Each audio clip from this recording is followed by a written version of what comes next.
Pour notre méditation du jour, nous portons pour vous-même quelques conseils qui ont rapport avec la gestion des richesses matérielles. Nous allons prodiguer une dizaine de conseils qui sont capables de bien gérer les richesses économiques que bon Dieu mettait à disposition. La toute première chose, amis moi, vous devez chercher à avoir une juste conception des richesses matérielles. Attendez bien, l'ignorance est le plus grand ennemi de l'homme. Et le Seigneur Pavlo était dans l'ignorance. Nous jouons en pile fois quelques chrétiens qui gagnent une très mauvaise conception des richesses matérielles. La première fois, nous avons partagé ensemble avec quelques-unes de ces mauvaises conceptions par rapport aux richesses matérielles. Bonne cité encore pour vous-même, 3 ou bien 4 là-dedans. Il y a des gens qui disent les richesses sont mauvaises. Du tout pas. La Bible pas enseigné que les richesses matérielles sont mauvaises. Deuxièmement, il y a des gens qui croient que richesses matérielles capables d'empêcher ou servir le Seigneur.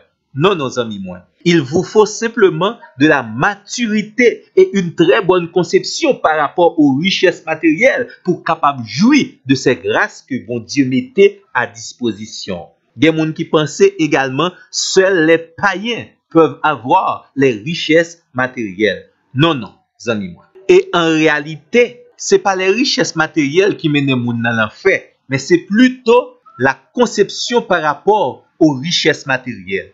Si vous considérez les richesses matérielles comme votre Dieu, là, les richesses matérielles vous dominent et malheureusement, vous éloignez du grand Dieu créateur. D'où notre tout premier conseil, c'est de chercher à avoir une juste conception des richesses matérielles. Et pour cela, il faut suivre l'enseignement de la parole de Dieu concernant les richesses matérielles. La deuxième chose, il faut donner toujours à Dieu la première place dans votre vie. Attendez bien, oui. Il y a des bagages qui méritent la priorité dans votre vie. Servir Dieu doit avoir la priorité dans votre vie. Et c'est ça Jésus t'a enseigné directement lorsqu'il parle de l'amour des richesses matérielles. L'amour de Dieu doit inonder tout votre cœur. Ainsi, vous n'aurez pas à cultiver l'amour des richesses matérielles.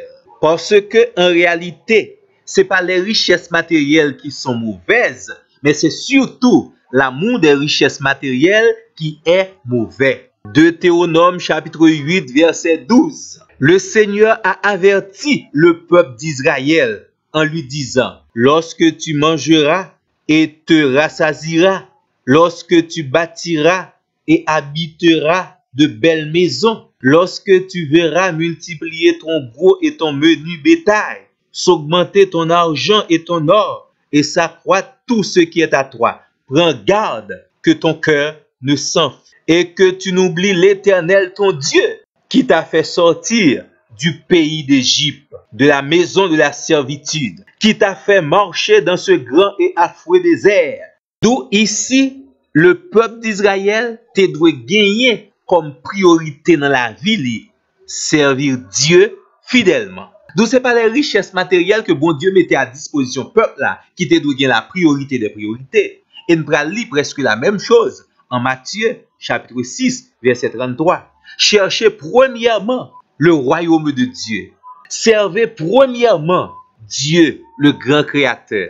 Et l'autre bagaille matériel que vous avez besoin, le Seigneur l'a aidé joindre comme surplus. Ce sont des bénédictions, mais vous avez surtout besoin avant tout de la source de toute bénédiction. D'où Dieu est la source de toutes les bénédictions.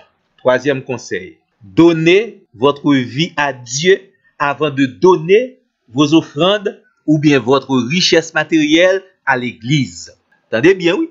Ça va bailler l'église, yo. Pas dit c'est bon Dieu va bailler, non. Va bailler pour l'avancement de l'œuvre de Dieu. Va bailler en termes de signe d'obéissance à la parole de Dieu. Va bailler pour prouver votre foi en Dieu. Va bailler pour montrer que les richesses matérielles doivent être au service de votre Dieu. Mais maintenant, la chose la plus importante, Il faut donner avant tout votre vie à Dieu avant de donner vos richesses aux autres ou bien à l'église.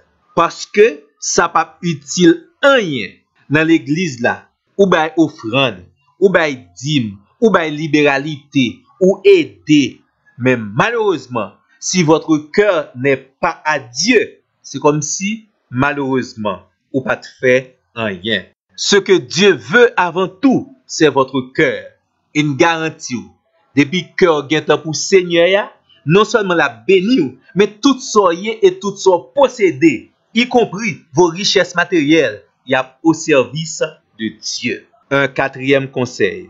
Ou devez servir bon Dieu avec moun ou yéa et son possédé. Il y a des gens qui comprennent simplement qu'ils sont capables de servir Dieu avec sa possédé. Non. Dieu veut que vous ayez un caractère chrétien. Servir mon Dieu avant tout avec qualité moun li foye. Qualité moun que le transformer dans ou même li faut devenu un fils de lumière. Li faut devenu le sel de la terre. Ou besoin servir mon Dieu avec moun ou yéa. Ensuite, c'est pas ça seulement. Ou besoin servir Dieu avec vos richesses matérielles, ce que vous possédez avec vos avoirs. Dieu exigeait que vous serviez avec la qualité de votre conduite qui corresponde avec conduite standard que la Bible réclamait de la part des enfants de Dieu et de chaque chrétien. Ou besoin servir mon Dieu également avec son possédé comme bien richesse matérielle. Tout doit être consacré à Dieu. Ce que vous êtes et ce que vous possédez. Un cinquième conseil. Ou besoin de un cœur généreux. Ou besoin attirer bénédiction dans la vie. C'est simple, amis moi. Il faut cultiver un cœur généreux. Bon, je lis quelques versets pour vous-même dans ce sens ça avant de nous terminer. 2 Corinthiens, chapitre 9, le verset 7. Que chacun de vous donne comme il l'a résolu en son cœur, sans tristesse, ni contrainte, car Dieu aime celui qui donne avec joie.